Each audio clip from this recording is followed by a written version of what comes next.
साचा कइले हो खब मोहब्बत रोए के परी।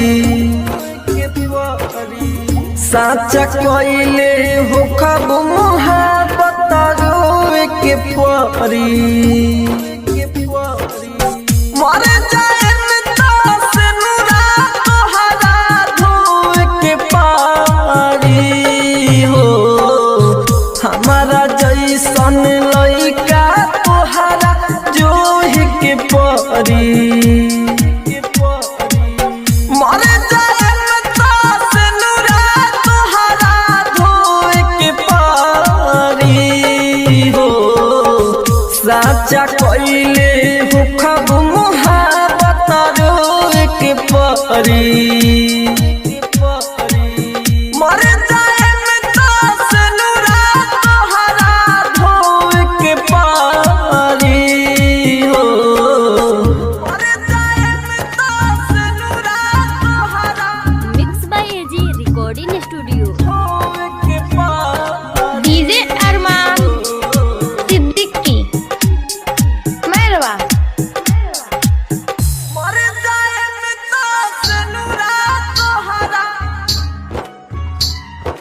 धोए के पारी हो। शादी भइल त हमारा लगेला पूरा छोड़ पर आइल हो।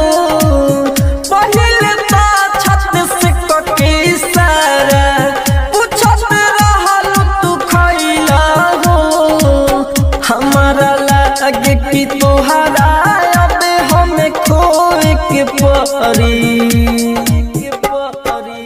मर जाए से नुरा तोहरा धोए के पारी हो। साचा कइले हो खब मोहब्बत रोए के परी।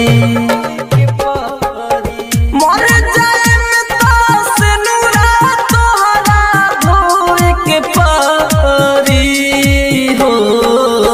मर जाए से नुरा तोहरा आप सुन रहे हैं एजी एंटरटेनमेंट की धमाकेदार प्रस्तुति। डीजे अरमान सिद्दीकी मैरवा।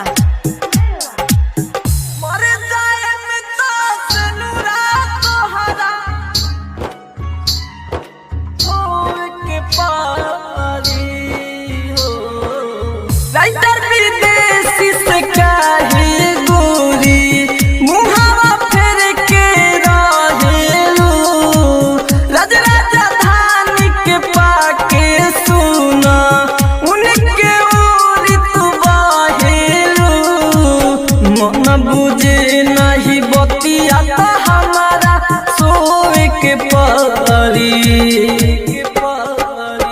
मर जाए से नुरा तोहरा धोए के पारी हो।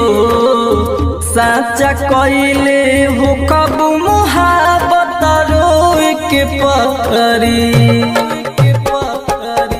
मर जाए से नुरा तोहरा धोए के पारी हो।